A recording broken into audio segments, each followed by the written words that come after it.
এদেশে যদি কোরআনের আইন পার্লামেন্ট এস্টাবলিশড হয়, নামাজ পড়তে আপনার বেশি বলা লাগবে না। কেন বলা লাগবে না? 2 দিন যদি খালি আপনারে নামাজের জন্য ধরা হয় যে 300 রাকাত করে তোমার পড়া লাগবে, তারপরে তোমার সাথ, আপনি চিন্তা করবেন এর চেয়ে অন্তত 5 ওয়াক্ত নামাজ সুন্দর করে পড়ি। চুয়াডাঙ্গার লোক কিন্তু মোটেও বেয়াক্কেল নয়, তারা সহজ সরল। আল্লাহর হাবিব বলেন, গিররুন কারীম, সম্ভ্রান্ত যারা হবে, সহজ সরল যারা হবে, এমন লোকদেরকে দিয়ে যিনি জান্নাতটা ভরপুর করে দিবেন তিনি কে? মাশাআল্লাহ, তো জোরে বলছেন। তাহলে এবার সহজ সরল যারা আছেন, শুনতেছিলেন মাহফিল, আপনারা এই মাহফিল শুনে 60-70% নয়, 80% পর্যন্ত শুনে কারা কারা বাড়ি যাবেন হাত উঠে দেখান। এরকম এখন তো বলতে আমার খুব লজ্জা লাগতেছে, এটা আমি সহজ সরল তো বলতে পারতেছি না। তাহলে কত পার্সেন্ট আপনারা শুনবেন? সবাই একটু বলেন কত পার্সেন্ট? ওই জেনারেশনে আর হাত উঠায়েন না। 54 বছর বহু হাত এমনি সেমনি উঠেছেন, এখন হাত সুন্দরভাবে বুঝে শুইলে হিসাব করে উঠায়েন। তাহলে কত পার্সেন্ট শুনবেন? 100%। কারা কারা শুনবেন টান টান করে হাতগুলা উঠান।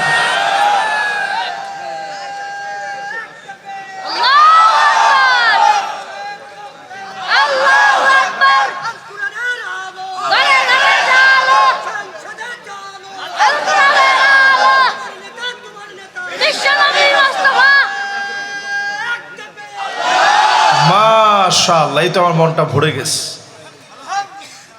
আচ্ছা, কোরআনের আলো যদি সংসদে জ্বলে খুব লস হবে নাকি? তো সবাই তো এটা বললেন না। আপনি ঘরে জ্বালান, কোনো অসুবিধা নেই। আপনি ঘরে জ্বালান, ঘরে পড়েন, তালিম করেন, তরবিয়ত দেন, মাদ্রাসায় তেলাওয়াত হোক, সব আমরা চাই। কিন্তু যদি আল্লাহর কোরআন একবার পার্লামেন্টে চলে যায়, এদেশে আর একটা হত্যা দেখতে হবে না, ঠিক কিনা বলেন? চাঁদাবাজি, রাহাজানি, ছিনতাই সব বন্ধ হয়ে যাবে। আমার আশা মনির মতো ছোট্ট মুসলিম কোন নারীকে আর দর্শিতা হতে হবে না। একজনের দিকে চোখ তুলে কোন অমুসলিম তাকানোর সাহস করবে না। ঠিক আছে তো? এই জন্য যারা যারা বসছেন আজকে একটু বুঝে যাওয়ার চেষ্টা করবেন। সূরা জুমার থেকে আমি তেলাওয়াত করেছি 3টা আয়াত। সেই 3টা আয়াতের তাফসীর আজকে পাই টু পাই, যদ্দূর পারি আপনাদেরকে নিয়ে একটু করার চেষ্টা করব। রাজি আছেন ইনশাআল্লাহ? সূরার নাম হলো সূরা জুমার।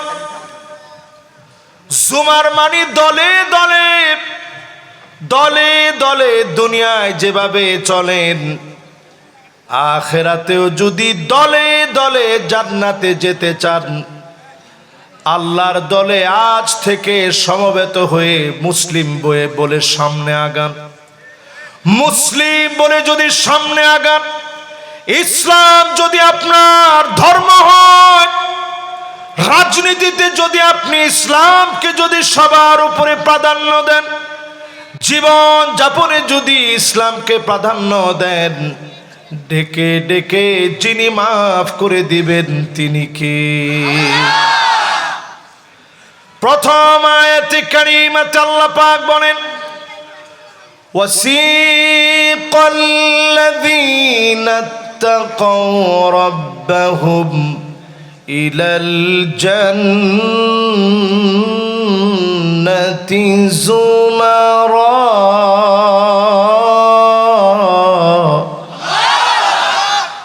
মুত্তাকীদেরকে আল্লাহ পাক সেদিন দলে দলে হাঁকিয়ে হাঁকিয়ে সম্মান দিয়ে জান্নাতের দিকে নিয়ে যাবেন।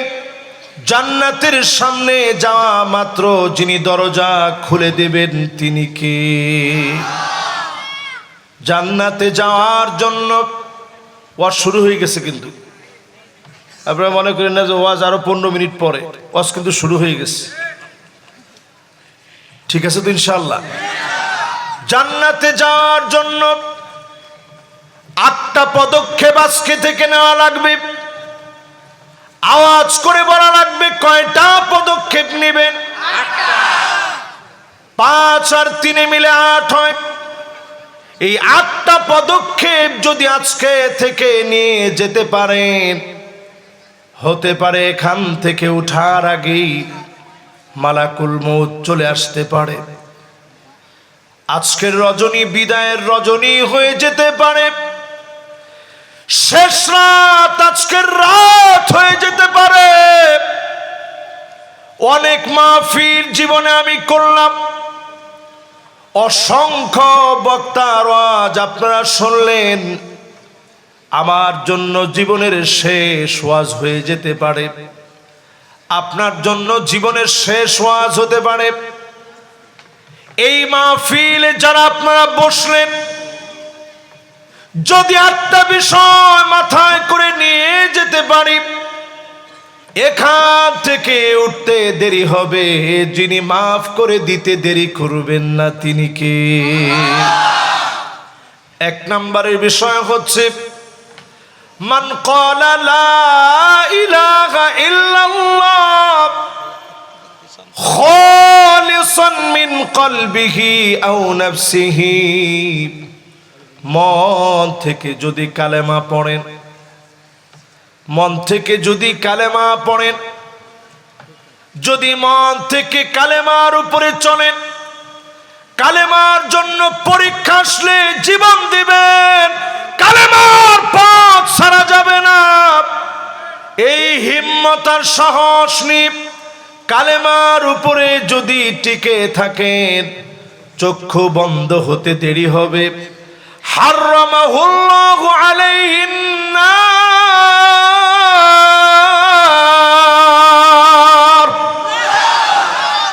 জাহান্নামের আগুন হারাম হয়ে যাবে।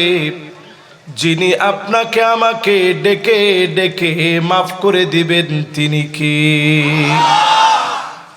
এবার আমি 1 নাম্বারটা শুনতে চাই। জান্নাতে যেতে যে জিনিসটা লাগবে সেটার নাম কি? একটু জোরে সোরে কালেমার পরে বলেন, হুজুর লাগবে ঈমান। জোরে কোন কি লাগবে? ঈমান। কেমন ঈমান? ঈমান এমন ঈমান লাগবে, নবী সাল্লাল্লাহু আলাইহি ওয়াসাল্লাম আমাদেরকে পরিষ্কারভাবে বুঝাই দিচ্ছেন। যেই ঈমান আপনার কথা বলবে বিপদের মুখে। সাহাবীর নাম সাদ ইবনে মুআয, 30 বছর বয়সে কালেমা পড়লেন। আওয়াজ করে বলেন কয় বছর বয়সে? সাহাবীর নাম সাদ বিন মুআয, 30 বছর বয়সে কালেমা পড়লেন। 36 বছর বয়সে ইন্তেকাল করলেন। ঈমানের বয়স মাত্র 6 বছর। যেদিন সাদ বিন মুআয রাদিয়াল্লাহু তাআলা আনহু ইন্তেকাল করলেন, আল্লাহর নবী এমন ভাবে দৌড় দিয়েছে, সাহাবায়ে কেরাম দৌড়ায় পারে না নবীজির সঙ্গে। এত স্পিডে নবীজি যাচ্ছে। আল্লাহর নবীকে সাহাবীরা বলে, ও নবী, এত তাড়াতাড়ি কেন যাচ্ছেন? নবীজি বলেন, আমার সাদ এমন ছিল, আমরা যদি আগে যেতে না পারি, ফেরেশতারা আমাদের আগে সাদের বাড়িতে পৌঁছায়া যাবে। 70,000 ফেরেশতা জানাজার নামাজের ভিতরে হাজির হলেন। আকাশের দুয়ার আল্লাহ খুলে দিলেন। আল্লাহর আরশটা একজনের মৃত্যুতে কেঁপে উঠেছে। সাদ বিন মুআয ছিল তার নাম। আল্লাহর নবী নিজে জানাজার নামাজ পড়ালেন। এই কথা না বাবা, কিসের কথা? दिल दिए सुनते हो, जो बात दिल से निकलता ও বাত দিল পর আসর করতা, যেটা দিল থেকে বলা হয় ওটা দিলে গিয়ে আসর করে। ও আর শুনলেন, থাক ভণ্ডামি দরকার নাই, না ও এমনি ভালো ছেলে, আমার খুব মহব্বত করে, জন্য কাছ থেকে দেখতেছে, মাঝে মাঝে একটু একটু কথা বলতেছে, তো কথা বলা যাবে না, একটু আল্লাহকে ডাক দিয়ে বলেন আল্লাহু আকবার। আচ্ছা, এবার আমি সাদিকুর রহমান আজহারি যদি বলি আমার ইমানের বয়স কত, আমি কি পাইছি কোন, এতদিন হয়েছে আমি ইমান আনছি, আমার ইমানের বয়স অনেক দিন হয়ে গেছে, কিন্তু ইমানের দাবি কি পূর্ণ করছি। সাহাবীর ইমানের বয়স মাত্র 6 বছর, আল্লাহর আরশে পাক কেঁপে উঠেছে, ইহতাজ্জাতিল আরশ, আল্লাহর আরশটার ভিতরে একটা কম্পন লেগে গেছে, 70,000 ফেরেশতা নেমে আসছে। জানাজার নামাজ নবীজি নিজে পড়ালেন, দুটা চোখের পানি নবীজি নিজে ছেড়ে দিলেন, নবীজির দাড়ি বেয়ে বেয়ে চোখের পানি গুলা পড়তেছে, হাত্তা বাল্লাল আরদ, জমিনের ভিতরে টপ টপ করে নবীর চোখের পানি পড়ে। সাদ বিন মুআজ এমন সাহাবী, আল্লাহ পাক এত যেই সাহাবীকে ভালোবেসে ফেলেছে, নবীজি যখন কবরস্থ করলেন, আল্লাহ পাক কবরের দৃশ্য নবীজিকে মাঝে মাঝে দেখাতেন। নবীজি বলতেন, যদি তোমরা একদিন দেখতে, দুনিয়াদারি সব তোমরা ভুলে যেতে, দাফন কাফন সব ভুলে যেতাম, একদিন যদি কবরের দৃশ্য আপনি দেখতেন, সব দুনিয়াদারি আপনাকে ভুলায় দেওয়া হতো। নবীজি কবরের দৃশ্যটা এমন ভাবে দেখলেন, সাদ বিন মুআজকে কবর এমন একটা চাপ মেরেছে। এরপরে সাহাবায়ে কেরাম সবাই তখন আল্লাহু আকবার বলে চিৎকার দিচ্ছিলেন, বড় হয়ে গেছে। নবীজি বলেন, সাদ বিন মুআজ আল্লাহর এত আপন হওয়ার পরেও খানিকটা চাপ যদি কবর মারে, আমার আপনার মতো ইমানদার, ইমানের বয়স অনেক হতে পারে, দাবি পূরণে আমরা অনেক দূর এখনো পিছায় আছি, ঠিক কিনা বলে? ইমানের দাবি যদি সত্য করতে চান, ফাঁসির মঞ্চে যাওয়া লাগবে, জেল খাটা লাগবে, জুলুম আসবে, বাতিলের কাছে মাথা নত করা যাবে না, ঠিক কিনা বলে? উদাহরণ নেন সাহাবায়ে কেরামের জীবন থেকে। সাহাবীর নাম হারাম বিন মিলহান। কষ্ট হচ্ছে আপনাদের? 100%-এর মধ্যে একজন যুবক উঠতেছে, বাজান ও যেইভাবে শার্টের কলার খুলে আসতে যাচ্ছে, মাশাআল্লাহ। না, আমার মাহফিলে কিন্তু কোনো ছুটি নেই আজকে, এই ধরনের 1 ঘন্টা বয়ান হবে, এর মধ্যে কতটুকু গেছে জানি না। এখন সভাপতি সাহেব খালি ঘড়ি দেখতেছে, উনি আমার ফোনে যে সময় দাওয়াত দিছে তখনও বলছে যে হুজুর আপনারা দিব 9টায়। এরপরে আমার আবুজর গিফারি ভাই বলছে যে ভাই আপনি আসেন, ইনশাআল্লাহ খাইয়ে দায়ে 10টায় উঠে যাবেন, আর বেশি হলে না 10টা 15 হলো। আজ এক লোক আসতে দেরি করছেন, যা করছেন কোনো অসুবিধা নেই, আমরা একটু মন খুলে আজকে শুনলাম, কি বলেন? আর কালেকশনের কারণে, তো এটা মাদ্রাসার কারণে না। এই যে এতগুলো, আমি তো মনে করছি 400 হয় কিনা, এখন দেখি যে আর 5 মিনিট যদি থাকতো তাহলে 500 ওভার হয়ে যেত ইনশাআল্লাহ। এটা তো মহাব্বতে আপনারা দিচ্ছেন। এই মাদ্রাসাগুলো এইভাবে টিকে আছে। আপনারা এটা মনে করেন না যে মাদ্রাসাগুলোতে আমরা দেই, মাদ্রাসাগুলো টিকে আছে, এটা আপনি আখিরাতের একটা বাসা করতেছেন, ঠিক কিনা বলেন? এই যে মাদ্রাসা আজকে দিচ্ছেন, নবীজি সাল্লাল্লাহু আলাইহি সাল্লাম মাদ্রাসাতুল আরকাম, সাহাবীর ঘরে নবীজি সর্বপ্রথম হেফজখানা মাদ্রাসা নবীজি নিজে করলেন। জোরে কোন আল্লাহু আকবার। নবীজি নিজে সেখানে পড়াতেন সাহাবায়ে কেরামকে। সেই জায়গাতে যেদিন নবীজি দাওয়াতের জন্য বের হয়ে যেতেন, একজন অন্ধ সাহাবী পড়াতেন। বলেন সাহাবীর নাম কি? মাশাআল্লাহ, কে বলছে দেখি?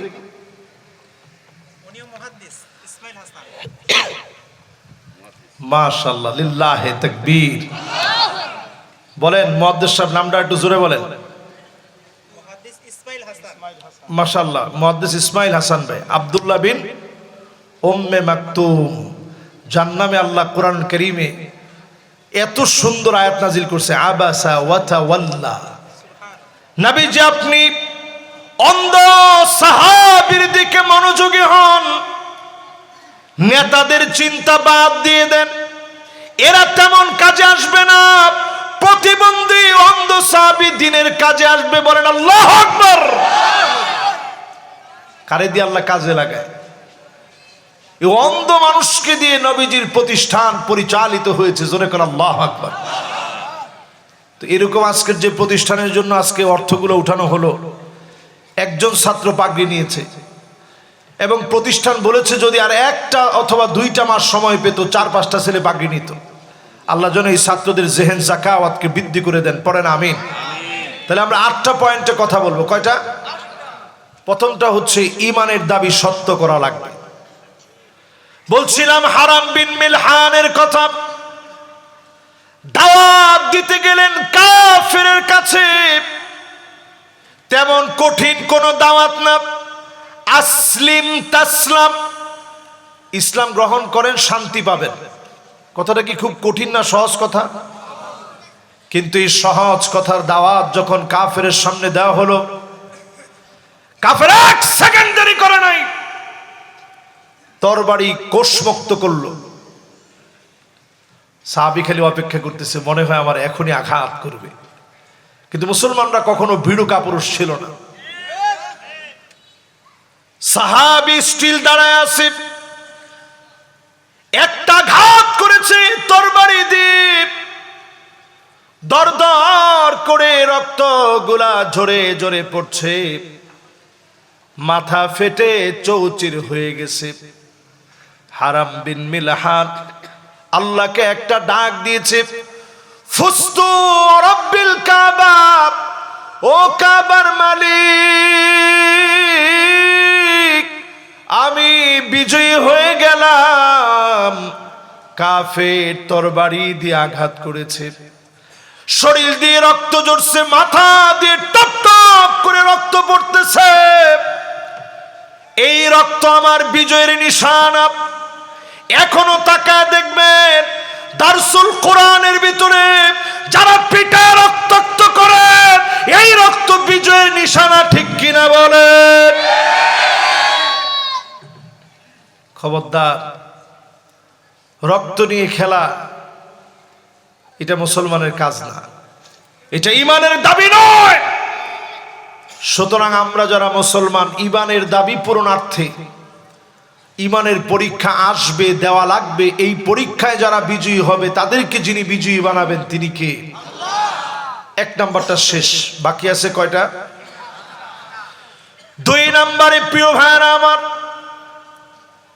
যেই লোকটা 5 ওয়াক্ত নামাজ পড়বে, ওয়াক্ত মতো সময় মতো সুন্দর করে ওযু বানায়া যে লোকটা 5 ওয়াক্ত নামাজ পড়বে, সহিহ হাদিস বলছে হারামাহুল্লাহু আলাইহিন নার,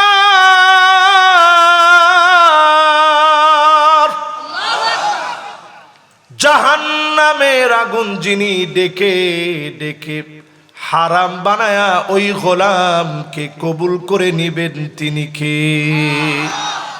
এবার আমি প্রশ্ন করি প্রিয় ভাইরা আমার, যারা আমার সামনে বসা এ মাহফিল যারা শুনছেন, বাংলাদেশে বলা হয় 90% মুসলমান, কি ঠিক? আমরা ছোট কালে শুনতাম 95% মুসলমানের দেশ বাংলাদেশ। এই যে একজন মুরব্বী বলছে, হুজুর আমি শুনছি 96%। আপনি দুনিয়ার কোন জায়গায় আপনি একটু তাকায় দেখেন মুসলমান ঢুকছে আর মুসলমান কমে গেছে? পৃথিবীর যেই প্রান্তে মুসলমানরা একবার প্রবেশ করেছে, সংখ্যায় মুসলমানরা কোনোদিন কমে নয়, সংখ্যায় মুসলমানেরা দ্বিগুণের চাইতে বহুগুণ বৃদ্ধি পেয়েছে। ঠিক কিনা বলে? শুধু বাংলাদেশে মুসলমানরা কমে গেছে। বিগত 16 বছরের মাস্টার প্ল্যানিং করে, মাস্টার প্ল্যানের অংশ বিশেষ আমার দেশে মুসলমানের সংখ্যা কমানো হয়েছে, যাতে করে সংখ্যালঘু আর সংখ্যাগরিষ্ঠ বলে একটা সংঘাত যেন তৈরি করা যায়, কোঠা যেন বৃদ্ধি করা যায়। এই অপচেষ্টার কারণে বাংলাদেশে এই অপতৎপরতা চালিয়ে যাওয়া হয়েছে সুকৌশলে। ঠিক কিনা বলেন? এটার নাম ষড়যন্ত্র, এটার নাম কি? কিন্তু আজকে মুসলমান একটু দুঃখের সাথে এই মাহফিলে যদি বলা লাগে তাহলে বলি, আপনি 95 ধরেন আর 91 ধরেন আর 90 ধরেন, এত মুসলমানের ভিতরে ফজরের নামাজ, জোহরের নামাজ, আসরের নামাজ, মাগরিবের নামাজ, এমন কি শাম নামাজ, নামাজগুলোর দিকে নজর করে দেখবেন মুসল্লির সংখ্যা এখন কম না বেশি? কি বলেন? কম না? না, বেশি যারা বলছেন এরা তো হুঁশে নাই। একটু মিলায় দেখেন আপনি, বাংলাদেশ নামক দেশে মাহফিলের সংখ্যা কম না বেশি? মাহফিল দিন দিন বাড়ছে, মসজিদ বাড়তেছে, দাওয়াতি তাবলীগের মেহনতের কাজ বাড়ছে, পীর সাহেবদের কাজ বাড়তেছে, জামাতের কাজ বাড়তেছে। সবার কাজ বাড়ার পরেও মসজিদের ভিতরে মুসল্লি বাড়তেছে না। এটা হচ্ছে আখিরি জামানার আলামত।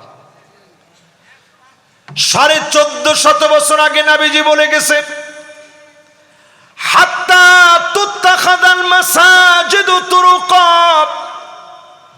মসজিদের সামনে দিয়ে মুসলমান হেঁটে হেঁটে চলে যাবে, নামাজ পড়ার জন্য মুসল্লিরা আসবে না।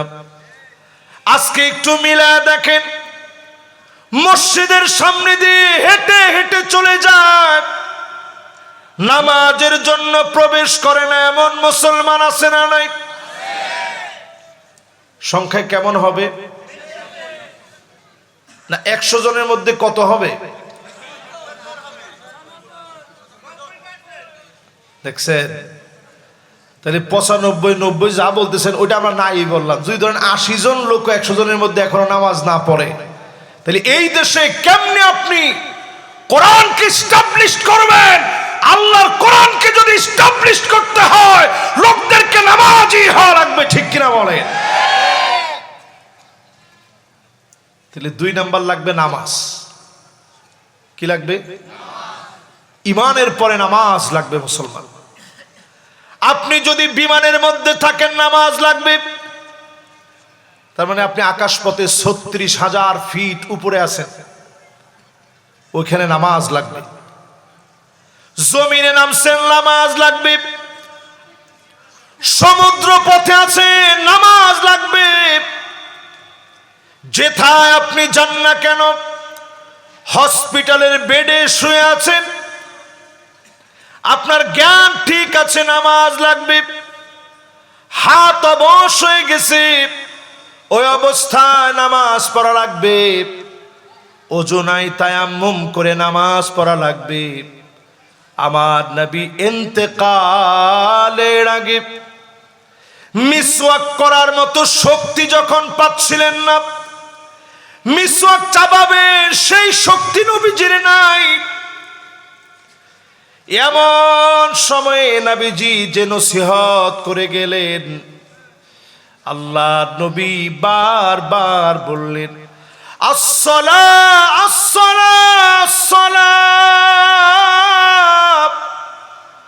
নামাজ নামাজ নামাজ। এই নামাজ যদি সুন্দর হয়ে যায়, কবরের ভিতরে যখন রাখা হবে, কবরটা অন্ধকার হয়ে যাবে। হাত্তা ইয়াসমা'a সিমাআন আলাইহি, কবরের ভিতরে আপনার ছেলের পায়ের আওয়াজ শুনবেন, আপনার আত্মীয় স্বজন বন্ধু বান্ধবের পায়ের আওয়াজ শুনবেন। একজনরেও ধরে রাখতে পারেন নাই। সবাই যখন চলে গেছে, কবরটা গুটগুটে অন্ধকার হয়ে গেছে।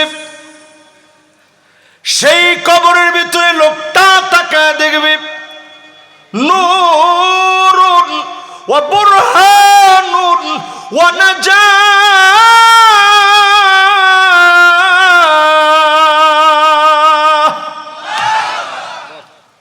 কে যেন আলো হয়ে জ্বলে গেছে। লোকটা ডাক দিয়ে বলবে, কে গো তুমি? সবাই চলে গেছে, তুমি কোত্থেকে আলো হয়ে জ্বললা? নামাজ সেদিন বলবে, আমি তোমার নামাজ, আলো হয়ে তোমার জন্য আছি, বাতি হয়ে তোমার জন্য থাকলাম, সাক্ষী হয়ে দাঁড়ায় গেলাম। নামাজ সেদিন সাক্ষী দিবে। নামাজের সাক্ষীর কারণে ডেকে ডেকে যিনি মাফ করে দিবেন তিনি কে?